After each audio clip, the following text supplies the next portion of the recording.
welcome you, Stephen, and your team to Oyo State, to Ibadan, and then to Niji Agro Solutions. We've been in this business for 30 years, and we have touch points in about 6 areas of agribusiness enterprises, starting from agro equipment manufacturing and local domestic food processing equipment and manufacturing. We have touch points in farming, agribusiness education, hospitality, and then food production.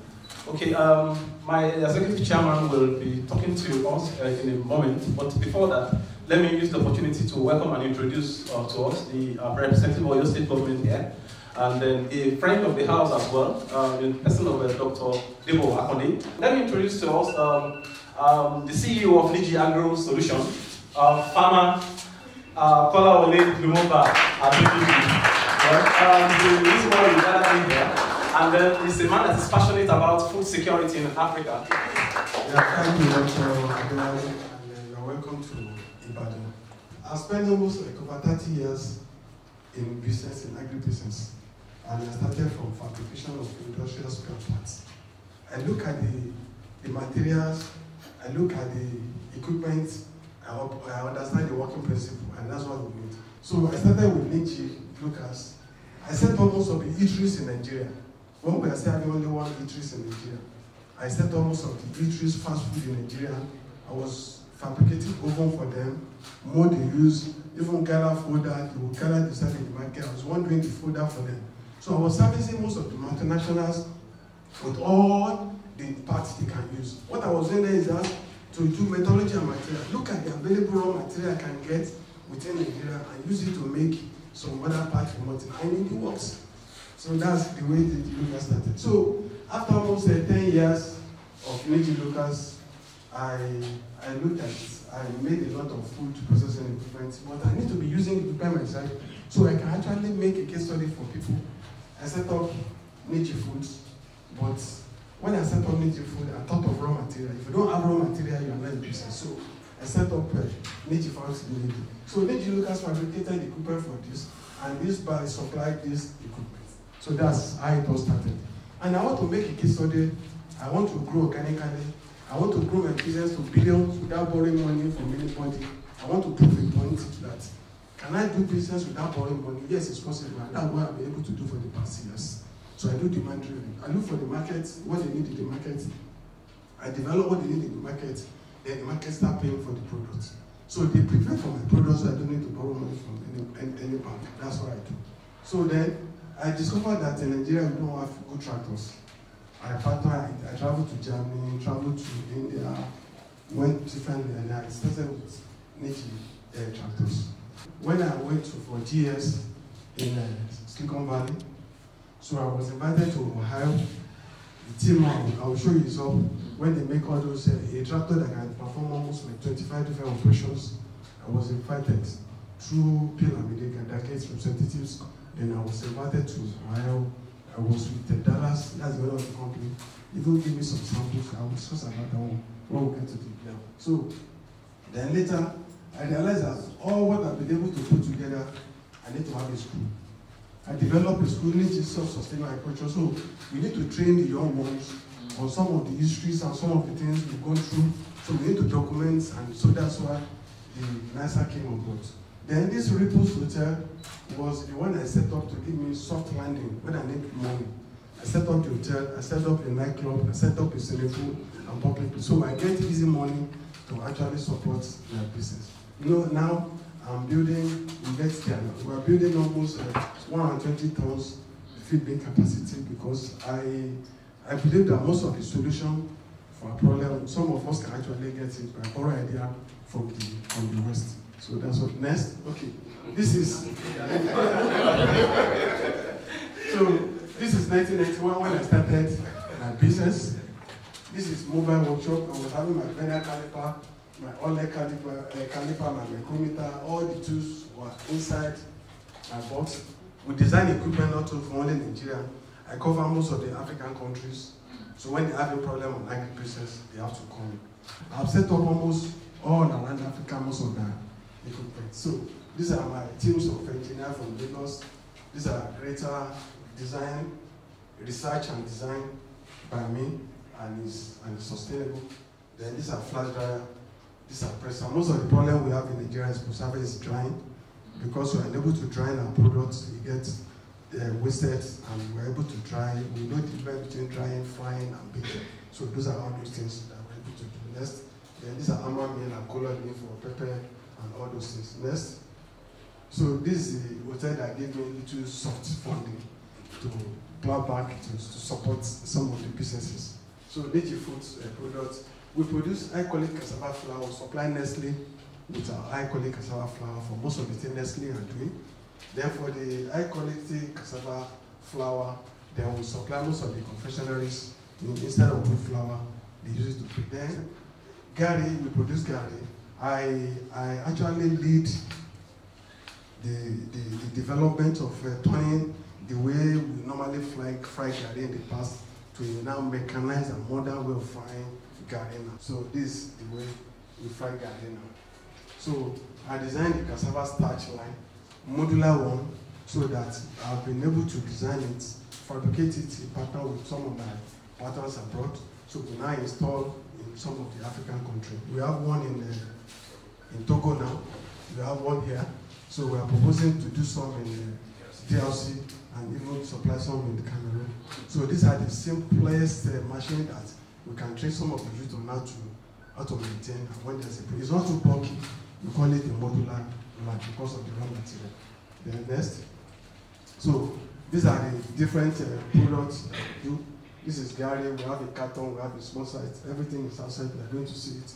Then we have flour, we have starch, we have yam flour. So we've been able to transform the way we met our food packaging in the past. Normally it's open, but now we put it inside sachets.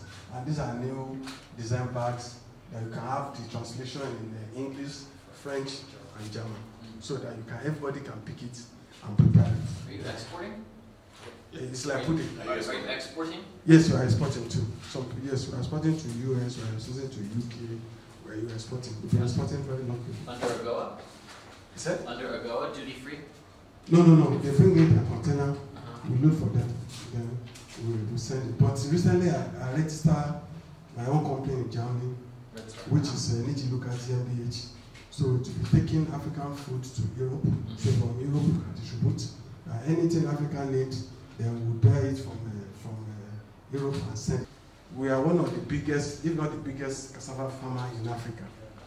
So we practice what we call mechanization when it comes to cassava, right from land clearing, land preparation, planting, harvesting, and all. So these are part of our cassava farm. I say cassava farm, no wheat, nothing inside. That's what we do. Next. Then recently we moved into maize. Last year, this is our maize farm. So we did like almost. Is that all here in Oyo? Oh yes, all this in Oyo. So all this one in Oyo. So these are part of the tractor that will bring in the SKD. We assemble all these ones here. Next. That's what we do. Then this is the training. This nicer the training arms I have inside the farm. So all the businesses are in the farm because I was able to create real city, agrarian city in Africa. I've been able to develop sustainable city. Now we're working on the agri-city. Agri-city is going to be shared economy, but sustainable city is what house all the Niji activities. Then within the farm, we are able to train people on different module of courses. We have the one for 6 months, 3 months, 2 months, and 2 weeks. So these are different courses that we have on the farm, and we have the one for even 1 year. It depends on the level of the farming you want to go to. And in the school, we don't train anybody as a farmer, we train them as a service provider. So this is sustainable city. This is the sustainable city that we have in Oyo. We have a police station across the road, we have a gatehouse, we have a restaurant here. We turn all the waste to wet here, all the waste that we generate, we convert them to animal feed here. Then this is the training school. I'm building 140 rooms hotel here, so with pool and everything, it's under construction. Then this, I have 500 kV generator, 500 kV transformer, and another 350 kV generator here. Then I have another 50 kV generator here. I have 150 kV generator here.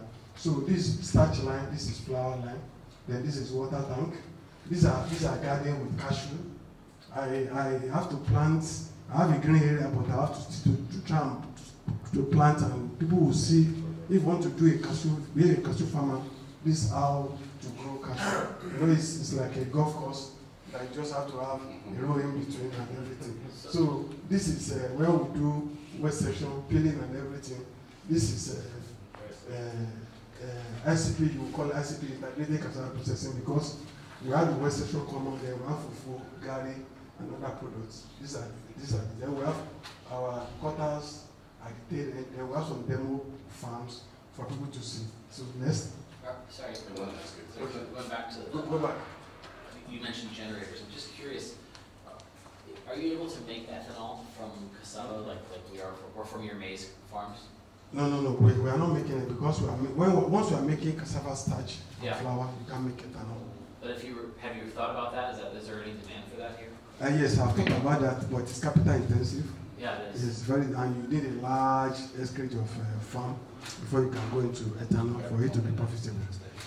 I don't case study on it.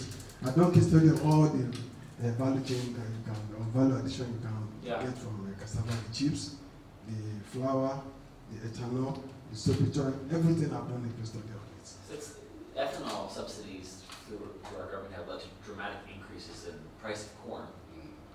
Globally, 30% of corn now goes straight to ethanol in the U.S. And then there's actually requirements for ethanol mixed fuel to make sure that our fuel is a little bit cleaner and more renewable. Thank you. Can I ask a few more questions? Sorry. How many people do you employ? Oh, I know. I project. How many people do you employ? Altogether, we have close to 500 altogether, the people working in the Niji Agro, up to 500, yes. And you don't have to worry about cold chain at all, right? Cold chain, cold supply chain, because all your products are dry goods. Because we don't dry. We are designing a system which is drying. Yeah. I have a cabinet dryer, I have a flash dryer, I have a toilet dryer. So I develop a lot of dry. So anytime we harvest, we dry and we process. So we are not processing anything that requires coaching, and we need to process. So, thank you. Impressive. So, Dr. Adebowale, so come on. So I've seen that on the next actually.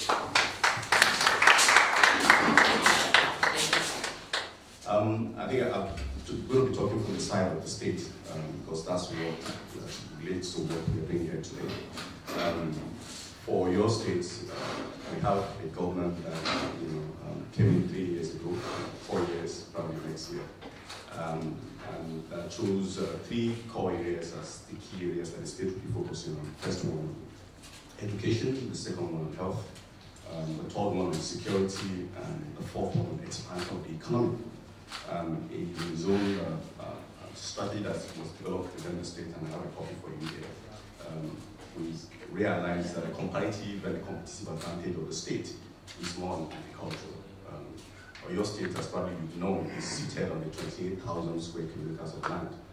And over 70% of this land, land we're making reference to, are arable. And less than 10 to 15% of it are cultivated. So it means that something is wrong somewhere. We have a comparative and competitive advantage in agriculture, we have the land, we have the weather, but yet we have not been harnessing that area. So that was when they brought me on board to work with him as his advisor. Key areas that we are focused on, among many others, is to start revamping rural infrastructures, or urban infrastructures in agriculture. So people like you are in forest, isolated, where I just showed you now. And the road that are linking from that place up until Ibadan is nothing to be to write about. The strategy, the approach that we adopted is actually driving all those private investors to an area of processing. In the past, people like him wouldn't have had anything to do with the government. He's actually a personal friend as well, So I lobbied him. He told me they were not interested. I don't want to have anything to do with the government. I told him, no, look at it, check things yourself. This is different, and I was convinced, and that's why he's here today. Thank you very much. My name is Tubi Bukon, and I'm representing the youth in agriculture. Majorly, we came together as a, to be able to address the challenges that the youths are facing in agriculture. Mr. Niji has been our mentor, and he has really supported us in so many of this. We're also working on cluster farming with Mr. Niji on cassava, and that is already in process. So I want to thank you for the opportunity. Thank you very much. So we can now go on